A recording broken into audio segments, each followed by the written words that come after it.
하나님의 말씀 보겠습니다. 오늘 저희가 볼 하나님의 말씀은요, 누가복음 10장 25절에서 37절까지의 말씀입니다. 누가복음 10장 25절에서 37절까지의 말씀. 누가복음 10장 25절에서 37절까지의 말씀 제가 봉독해 드리겠습니다. 어떤 율법 교사가 일어나 예수를 시험하여 이르되 선생님, 내가 무엇을 하여야 영생을 얻으리이까? 예수께서 이르시되 율법에 무엇이라 기록되었으며 내가 어떻게 읽느냐? 대답하여 이르되 내 마음을 다하며 목숨을 다하며 힘을 다하며 뜻을 다하여 주 너의 하나님을 사랑하고 또한 내 이웃을 내 자신같이 사랑하라 하였나이다. 예수께서 이르시되 내 대답이 옳도다. 이를 행하라. 그러면 살리라 하시니 그 사람이 자기를 옳게 보이려고 예수께 여짜오되 그러면 내 이웃이 누구니이까? 예수께서 대답하여 이르시되 어떤 사람이 예루살렘에서 여리고로 내려가다가 강도를 만나매 강도들이 그 옷을 벗기고 때려 거의 죽은 것을 버리고 갔더라. 마침 한 제사장이 그 길로 내려가다가 그를 보고 피하여 지나가고 또 이와 같이 한 레위인도 그곳을 이르러 그를 보고 피하여 지나가되 어떤 사마리아 사람은 여행하는 중 거기 이르러 그를 보고 불쌍히 여겨 가까이 가서 기름과 포도주를 그 상처에 붓고 싸매고 자기 짐승에 태워 주막으로 데리고 가서 돌보아 주니라. 그 이튿날 그가 주막 주인에게 데나리온 2를 내어주며 이르되 이 사람을 돌보아 주라. 비용이 더 들면 내가 돌아올 때에 갚으리라 하였으니 내 생각에는 이 세 사람 중에 누가 강도 만난 자의 이웃이 되겠느냐? 이르되 자비를 베푼 자니이다. 예수께서 이르시되 가서 너도 이와 같이 하라 하시니라. 아멘. 이웃사촌이란 말이 있지 않습니까? 이웃사촌. 가까운 곳에 사는 이웃이 멀리 사는 사촌보다 더 낫다, 이런 뜻입니다. 그러나 사실 지금 이 이웃사촌이라는 말은 굉장히 좀 유명무실해진 말이죠. 이웃사촌보단 이웃 남남이 더 어울리는 사회가 지금 되었습니다. 요즘은 이웃에 누가 사는지도 사실 잘 모르기도 하고 심지어 이웃에 누가 사는지조차 관심이 없는 경우가 많습니다. 혹시 옆집이나 앞집의 이웃들과 가깝게 지내시는 분이 계신가요? 안정희 권사님. 네, 제가 사는 아파트도 이제 대문을 열면 바로 이제 앞집, 옆집 대문이 보이는 바로 대문과 대문을 마주하고 있는 구조로 되어 있습니다. 그래서 이 집 밖을 나가거나 집에 이렇게 들어올 때 이 종종 필연적으로 이제 마주칠 수밖에 없는 그런 구조로 되어 있습니다. 그런데 이 저희 집 식구들 여기 4명이지 않습니까? 저희 집 식구들은 이 모두 MBTI가 극I 성향입니다. 극I. 그러니까 성향으로 아주 내성적인 성향. 그래서 저희 식구들 모두는 웬만하면 옆집 사람을 만나지 않았으면 좋겠다. 이런 가짐으로 맨날 살고요. 혹시 만나더라도 그냥 가볍게 하이 정도만 하고 그냥 살기를 원하는 그런 가족입니다. 그런데 이 오레곤에서는 흔하지 않은 경우긴 한데 저희 바로 옆집에 한국 가족이 살고 있더라고요. 네, 우리 아파트에는 한국 사람이 거의 안 사는 걸로 제가 알고 있는데 한 집 사는데 하필이면 그 집이 저희 앞집인 거예요. 하필이면. 그래서 속으로 우리 식구들 모두가 다 그렇게 생각했을 겁니다. 속으로 제발 안 마주치기를 빌며 하루하루 조심히 살았는데 어느 날 아침에 누가 문을 덕덕덕 두드리는 거예요. 아침부터 누구지? 하고 열어줬더니 옆집이었습니다. 그 옆집 사시는 분이 출근하시는 길에 그것도 과일도 비싼 과일, 비싸서 저희는 잘 안 사 먹는 골드키위를 갖다 주시면서 자기네 아이들이 자기네 집 앞에 한국 사람들이 산다고 얘기했다면서 인사하러 왔다 이렇게 얘기를 했습니다. 그래서 저희도 며칠 후에 저희가 가지고 있는 과일 중에 참외를 가지고 가서 인사를 했던 그런 경험이 있습니다. 사실은 제가 어릴 적만 해도 제가 얘네들 나이 때만 해도 이웃들과 굉장히 가깝게 지냈던 걸로 제가 기억합니다. 그 한국에서 굉장히 히트했던 드라마 중에 응답하라 1988이라는 드라마를 혹시 보셨나요? 네. 이 드라마는 이제 1988년도에 이제 서울 도봉구 쌍문동을 배경으로 이웃 간의 정을 따뜻하게 이제 그려낸 그런 드라마입니다. 응답하라 1988을 보면요. 이웃은 단순히 그냥 동네에 사는 사람들을 넘어서는 의미를 가지고 있습니다. 마치 가족과 같이 따뜻하게 굉장히 정을 나누고 또 드라마 속의 이웃들은 서로 집도 굉장히 빈번하게 드나들고 밥도 같이 먹고 아이들도 함께 돌보고 어려움도 함께 나누는 그런 모습을 보여주죠. 사실 이 모습은 우리가 살아가고 있는 현대사회에서는 보기 드문 이웃 공동체의 모습입니다.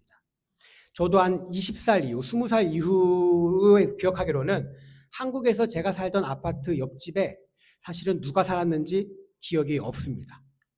그러나 제가 기억하는 1988년도, 제가 아마 8살이었던 것 같은데 그때는 드라마와 좀 비슷했던 기억을 가지고 있습니다.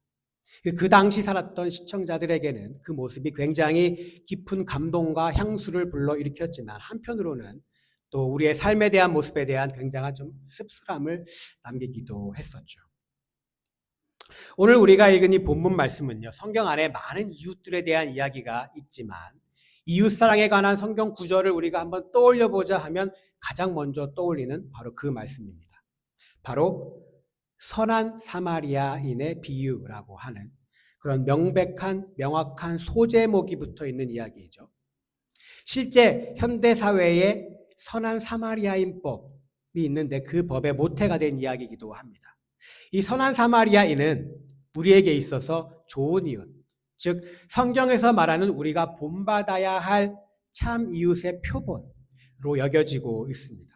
그리고 전통적으로 이 선한 사마리아인의 비유라 부르며 본문을 우리가 읽고 묵상하고 지금까지 신앙생활을 하고 있죠.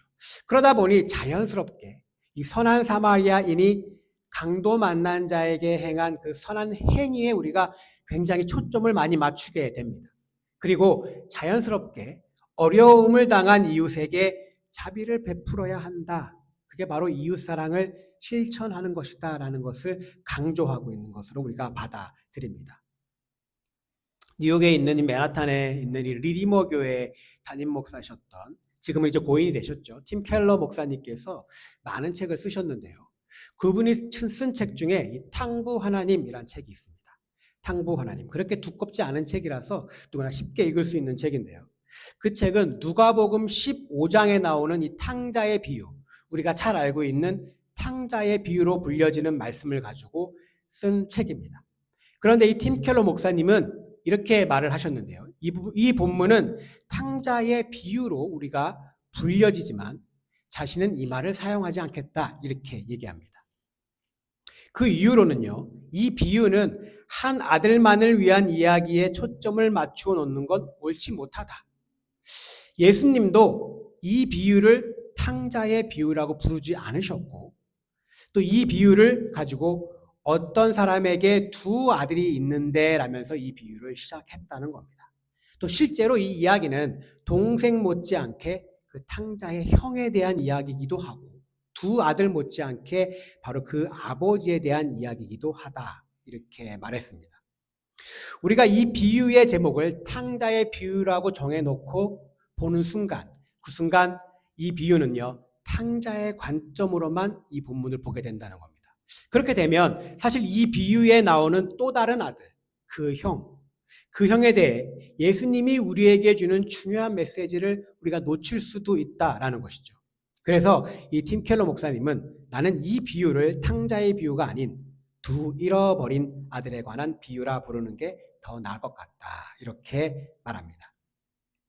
우리가 읽은 본문 말씀에서도요, 예수님은 어디에도 이 본문을 가지고 사마리아인의 비유라고 말하고 있지 않습니다.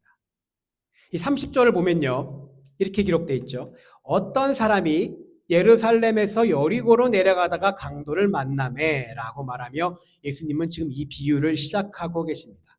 즉 선한 사마리아인 비유는 말씀을 읽고 있는 우리가 붙인 소제목입니다. 그러나 이 사마리아인은 이 본문의 주요 인물이지만 사실상 이 본문의 주인공이라고 볼 수는 없습니다. 예수님의 비유 속에서 중요한 역할을 맡은 하나의 배역일 뿐이지 예수님의 비유에 등장하는 5명, 즉 레위인, 제사장, 그리고 강도 만난 자, 그리고 강도, 그리고 사마리아인 중 그 중에 그냥 한 명일 뿐이지 그 이상도 그 이하도 아니라는 것이죠. 아까 언급했던 틴 켈러 목사님의 말처럼 탕자의 비유라는 제목을 딱 정하고 그 안경을 쓰고 그 본문을 보면 이 비유에 나오는 순도덕주의자 같은 그 탕자의 형과 모든 것을 내어주고 있는 그 아버지는 눈에 보이지 않는다는 겁니다. 우리가 놓칠 수밖에 없다는 것이죠. 또한 그와 같이 이 선한 사마리아인의 비유라는 이 안경을 쓰고 이 본문을 보기 시작하면 우리는 선한 사마리아인의 선한 행위에만 중점을 두고 이 본문을 볼 수밖에 없다는 겁니다. 사실 우리가 읽은 이 본문의 주인공은 바로 예수님과 율법 교사라는 겁니다. 그리고 중심 내용은 그 두 명의 질문과 대답으로 이루어진 대화입니다. 그리고 우리가 모두 잘 아는 것 같이 예수님과 율법 교사의 대화의 주제는 처음 뭘로 시작합니까? 영생에 대한 것으로 시작하는 것 같지만 주된 대화는 바로 이웃에 관련된 그런 대화입니다. 그런데 이 대화를 자세히 한번 살펴보다 보면 이웃에 대한 주제로 대화를 이어가는 것 같지만 예수님과 율법교사의 대화는요, 질문과 대답을 하는 것 같지만 두 사람의 말은 만나지 않고 평행선만 쭉 흐르는 것 같은 느낌이 드는 것을 우리가 알 수 있습니다. 다시 말하면 같은 이웃이라는 주제에 대해서 이야기하고 있지만 이웃을 바라보고 있는 예수님과 율법 교사의 관점이 완전히 다르다는 것을 우리가 발견할 수 있습니다. 선한 사마리아인의 비유라는 이 안경을 벗으면 사마리아인의 행위가 아닌 우리는 이 본문에서 이웃을 지금 바라보고 있는 예수님이 이웃을 바라보고 있는 두 가지의 관점을 우리가 찾아볼 수 있습니다. 오늘 본문 말씀은요, 총 8번의 질문과 대답으로 이렇게 이루어져 있습니다. 25절에서 먼저 율법교사가 질문을 합니다. 내가 무엇을 해야 영생을 얻을 수 있습니까? 그러자 26절에서 예수님이 다시 질문을 합니다. 율법에 무엇이라고 기록되어 있으며 너는 그것을 어떻게 읽느냐? 이 질문의 율법교사는 27절에서 이렇게 말합니다. 주 너의 하나님을 사랑하고 내 이웃을 사랑하라 하였나이다 라고 대답합니다. 그러자 또 28절에서는요. 예수님께서 그러면 이를 행하라. 그러면 살리라. 이렇게 말씀을 하시죠. 그러자 율법교사가 29절에서 다시 질문을 합니다. 그럼 나의 이웃은 누구입니까? 그 다음 예수님은 바로 선한 사마리아인의 비유를 쭉 말씀하시고 36절에서 다시 질문을 하십니다. 내 생각에는 이 세 사람 중에 누가 강도 만난 자의 이웃이 되겠느냐? 그러자 율법교사는 37절에서 이렇게 말합니다. 자비를 베푼 사람이요. 어찌 보면 자비를 베푼 사람이요 라고 대답하자 예수님께서는 다시 가서 너도 이와 같이 하라 이렇게 대답을 하면서 오늘 본문 말씀이 끝나게 됩니다. 어떻게 보면요, 예수님과 율법교사의 질문과 대답은 조금은 아이러니하기도 하고 질문에 대한 정확한 대답을 하고 있지 않는 것처럼 보이기도 합니다.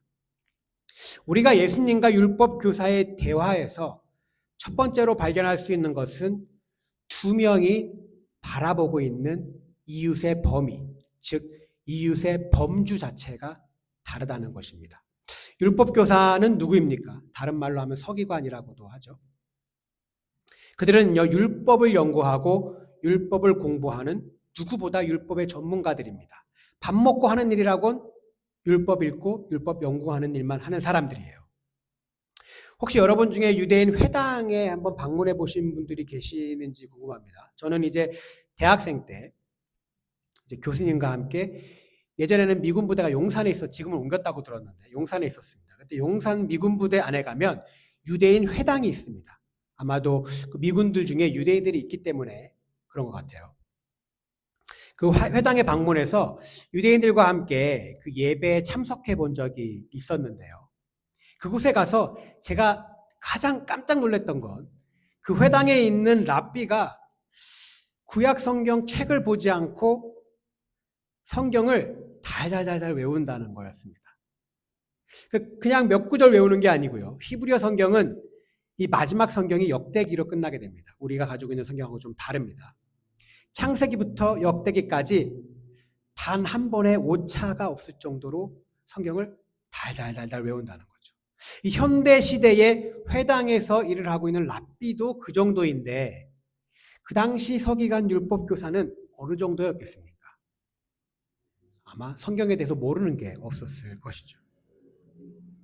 그리고 예수님께서는 이 많고 많은 사람 중에 이 사마리아인을 율법교사에게 이웃의 모습의 대표적인 예로 보여주고 있습니다.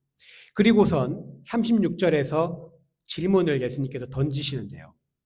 이렇게 질문을 던지십니다. 내 생각에는 이 세 사람 중에 누가 강도 만난 자의 이웃이 되겠느냐? 이렇게 물어봅니다. 그런데요, 율법교사의 대답이 굉장히 흥미롭습니다. 예수님이 예화로든 거기 그 사마리아인입니다 라고 대답해도 되는데요. 율법교사가 뭐라고 대답하고 있습니까? 자비를 베푼 그 사람, 이렇게 말합니다. 자비를 베푼 그 사람이요 라고 대답하고 있어요. 왜 그렇습니까? 그 이유는요, 율법교사에 있어서 사마리아인은 자신들의 이웃이 아니기 때문입니다. 사마리아인은 자신에게 그리고 강도 만난 사람에게 좋은 이웃이 된다는 것, 자신이나 강도를 도와준 사람에게 좋은 이웃이 된다는 것은 유대 종교 지도자들은 인정할 수조차 없는 것이었기 때문입니다. 그래서 차마 자신의 입으로 좋은 이웃, 사마리아인이 좋은 이웃이다라고 말할 수 없는 것이고, 예수님께는 이렇게 대답하는 겁니다. 거기 그 자비를 베풀었던 그 사람, 이렇게 말하고 있는 것이죠. 유대인들에게 있어서 사마리아인과 이방인은 절대로 그들의 이웃이 아니었다라는 겁니다. 여기서 사용된 이웃이라고 하는 단어는 헬라어로 플레시온이라고 하는 단어인데요. 이 단어는 유대인들 입장에서 보면 이 동질성을 가진 집단, 즉 동족, 그리고 같은 종교권에 있는 사람을 가리키는 것으로 그들은 이해했습니다.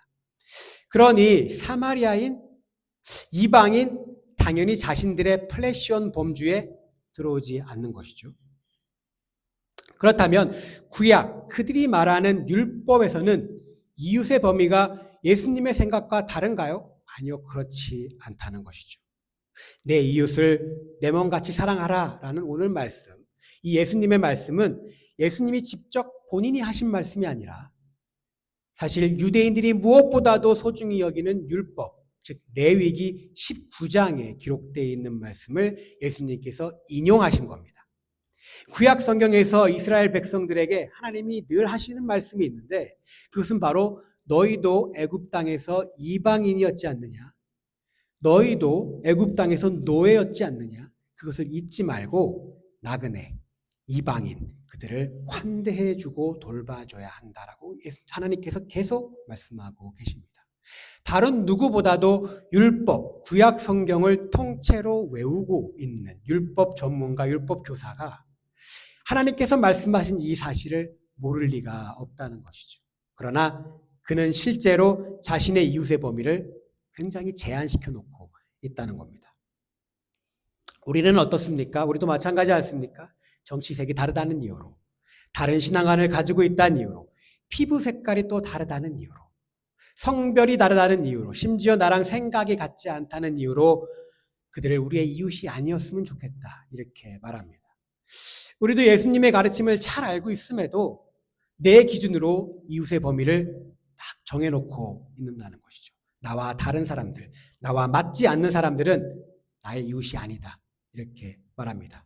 이 사마리아인을 자신의 이웃으로 인정할 수 없었던 바로 그 율법 교사처럼 우리도 그런 사람들을 내 이웃으로 도저히 받아들일 수 없다는 것이죠. 그냥 스쳐 지나가다 만난 사람이라 생각하는 것이죠. 사실 솔직히 저도 나와 잘 맞지 않는 사람, 생각이 다른 사람, 또한 신앙관이 다른 사람은 그냥 스치듯 인사만 하고 나의 이웃의 범주에 포함되지 않았으면 좋겠다라고 하는 인간적인 마음이 굉장히 큽니다. 그러다 보니 이 예수님의 이러한 말씀을 묵상하고 듣다 보면 이 마음이 한편이 참 불편해지는 것이 사실입니다. 그냥 예수님께서도 너랑 잘 맞는 사람하고만 이웃하면 된다라고 말해주면 제 마음이 너무 편할 것 같아요. 그러면 얼마나 좋겠습니까? 그러나 오늘 예수님께서는 이웃의 범위에 대한 제한이 없다는 것을 보여주고 계십니다. 네가 싫어하는 사람이든 좋아하던 사람이든 종교 색깔이 같든 다르든 다른 언어를 사용하든 같은 언어를 사용하든 모두가 내 이웃의 범주에 들어간다는 것이죠. 예수님은 모든 사람이 우리의 이웃이다 이렇게 오늘 말씀하고 계십니다. 이웃을 설정하는 제한이나 범주 같은 것은 없다라는 겁니다. 그러나 우리는 율법교사처럼 사실 우리의 잣대로 이웃을 제한하고 살죠. 그러나 예수님의 삶을 보면 그렇지 않다는 겁니다. 예수님은 창녀도 세리도 그리고 과부도 사마리아 여인도 혈루병에 걸린 여인도 나병에 걸린 사람조차도 제한하지 않으셨습니다. 사마리아인을 좋은 이웃으로 설정하신 예수님께서는 지금 율법교사에게 이렇게 말하고 계신 겁니다. 왜 이웃의 범위를 제한하느냐? 네가 절대로 너의 이웃이 아니라고 생각하는 자비를 베푼 자가 참 이웃이라고 너의 그 입으로 대답한 그 사마리아인, 니네가 이웃이 아니라고 생각하는 그 사마리아인도 바로 너의 이웃이다 라는 겁니다. 율법교사가 가지고 있는 이웃의 범위를 완전히 뒤집어 버리는 이 새로운 이웃의 범위를 예수님께서 제시하고 계신 것이죠. 두 번째는 이웃을 바라보는 이웃관에 대한 예수님과 율법교사의 차이를 우리가 발견할 수 있습니다. 다시 말하면 이 대화에서 율법교사와 예수님이 이웃을 바라보고 있는 관점에서 율법교사는 나를 중심으로 보고 있다면 예수님은 내가 아닌 다른 사람들, 즉 너를 중심으로 보고 있다는 겁니다. 대화를 살펴보면 율법사의 관심은 어디에 있습니까? 누가 내 이웃이냐에 관심이 있습니다. 누가 나의 이웃입니까의 중점이 있습니다. 근데 예수님은요, 내가 다른 사람에게 어떤 이웃이 되어주는가에 중점이 있음을 우리가 알 수 있습니다. 그리고 더 나아가서 율법교사는 분명 29절에서요, 이렇게 말합니다. 내 이웃이 누구이니까? 라고 예수님께 질문합니다. 그런데요, 37절에서 보면 예수님의 대답은 아이러니하게도 너도 가서 사마리아인이 한 것처럼 다른 사람에게 하라는 겁니다. 사실 율법교사의 질문, 예수님, 나의 이웃은 누구입니까? 라고 물어봤을 때 예수님의 대답은 내가 말한 사마리아인 같은 사람이 너의 이웃이다 라고 대답해야 그 질문의 합리적인 답입니다. 그러나 예수님은요, 나의 이웃이 누구입니까? 라고 묻는 율법교사에게 네가 사마리아인 같은 이웃이 되어주어라 라고 대답해주고 있다는 것이죠. 즉 율법교사는요, 자기에게 좋은 이웃을 찾는 것, 바로 그것이 그가 가지고 있는 이웃관입니다. 근데 오늘 본문에서 발견할 수 있는 예수님은요, 나에게 좋은 이웃을 찾는 게 아니라 내가 다른 사람에게 좋은 이웃이 되어주는 것, 그게 바로 예수님께서 말하는 이웃관이라는 것입니다. 나를 위한 이웃을 찾으려고 애쓰는 것이 아니라 나를 필요로 하는 사람에게 이웃이 되어주는 것, 바로 그것이 우리가 가져야 할 진정한 이웃관이다라고 예수님께서 말씀하고 계신 것이죠. 누가 나의 이웃입니까? 그것은요, 예수님이 아무런 의미 없는 질문이라는 겁니다. 이 세상에 있는 모든 사람이 다 너의 이웃이라는 겁니다. 내 이웃을 찾는데 혈안되어 있을 필요가 없다는 거예요. 내가 누군가에게 어떻게 하면 좋은 이웃이 되어질지를 고민하라는 게 바로 오늘 예수님의 말씀인 것입니다. 이것이 사마리아인이 강도 만난 자의 이웃이 되어준 것, 즉 이것이 바로 오늘 이웃에 대한 우리 그리스도인들의 관점이 되어야 한다라고 하는 것이죠. 그런데요, 사마리아인, 오늘 나온 사마리아인은 어떤 사람입니까? 마음에 아마 굉장히 상처가 많은 사람일 것입니다. 유대인에게 굉장히 차별받던 사람이었죠. 그냥 차별이 아니라 아예 개, 돼지 취급을 받았던 사람들이었습니다. 유대인들과 같은 식탁에서조차 밥을 먹을 수 없었죠. 유대인들은요, 그들하고 말조차 섞지 않았습니다. 마치 벌레처럼 피해 다녔죠. 그런 상황에서 그들의 마음의 상처와 고통, 아마 유대인으로부터 받은 그 많은 그 상처와 고통이 그들에게 있었을 것입니다. 그들의 마음의 상처와 고통, 그 다음에 힘든 마음이라는 것도 오늘 본문에 나오는 강도 만난 자의 고통과 아마 비견되어질 수 있을 겁니다. 그렇다면 이것을 무엇을 말하는 것입니까? 예수님이 왜 하필 다른 이웃도 많은데 그 상처받고 힘든 사마리아인을 비유로 들었을까요? 사마리아인도, 좋은 이웃이 되어주었던 그 사마리아인도 강도 만난 자와 같이 그 사람도 누군가에게 진정한 이웃이 필요한 사람이었다라는 겁니다. 그 사람도 이웃이 필요한, 도움이 필요한 사람이었다는 겁니다. 그런 사람이 강도 만난 자의 이웃이 되어 주었다라는 것을 말하는 것입니다. 이웃을 바로 보는 관점이란 바로 이런 것임을 오늘 예수님께서 말씀해 주시는 것입니다. 진정한 이웃은요, 사회적으로 지위가 높은 사람이 아니면 경제적으로 풍요로운 사람이 힘든 사람을 도와주는 것, 물론 그것도 맞지만 사마리아인과 같은 사회적인 약자인 그런 사람들, 별 볼 일 없는 바로 내가, 상처 많은 내가, 정말 실제적인 마음의 상처로 인해 진정한 이웃이 필요해 보이는 나도, 나 같은 사람도 다른 사람들에게 좋은 이웃이 되어 주어야 한다는 것을 말하는 것입니다. 제가 처음에 미국의 뉴저지로 이렇게 오게 됐는데요. 뉴저지에서 한 3, 4년 정도 살다가 이제 여러 가지 사정상 조지아로 이제 내려가게 되었습니다.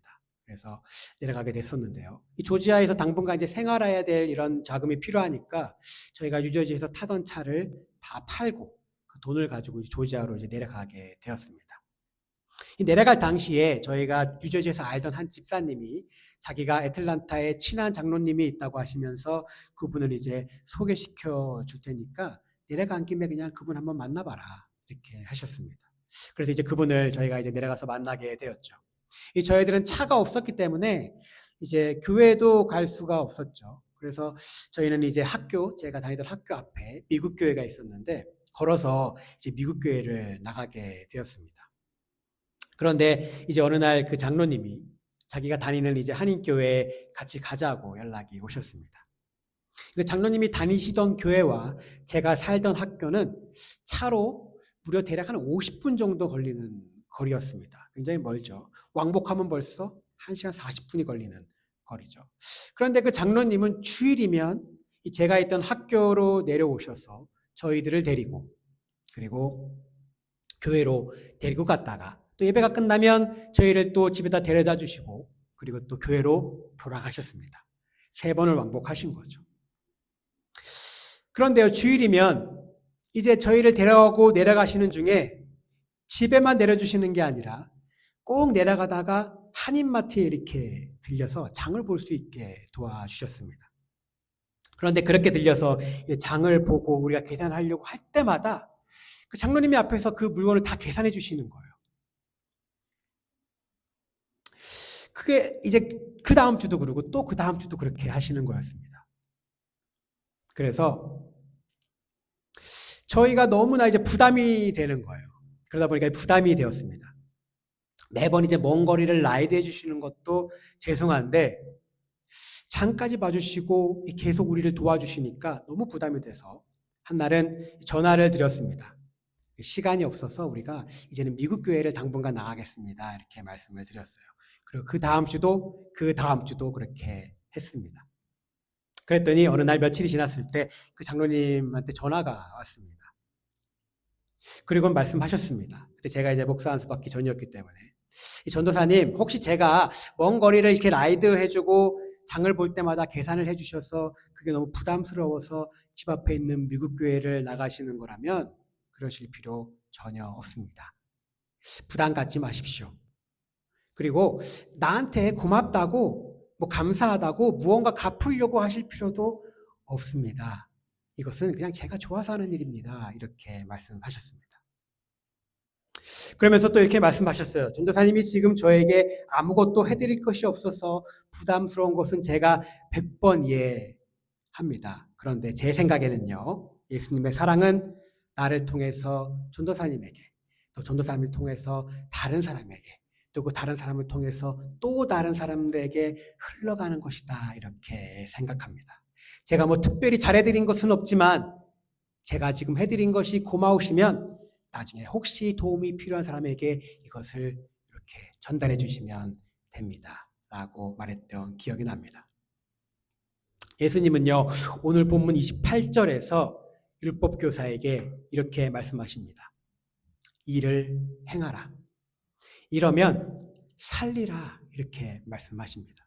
나도 강도 만난 사람이고 사마리아 사람처럼 나도 힘들고 어렵고 도움이 필요하지만 진심으로 그 이웃을 섬겨줄 때 나도 산다. 나도 치유된다. 라는 겁니다. 내가 전한 사랑이 다른 사람에게 전해지며 그 사랑이 또 다른 사람에게 넘어가며 그 과정을 통해 나도 치유받고 나도 살게 된다라는 것입니다.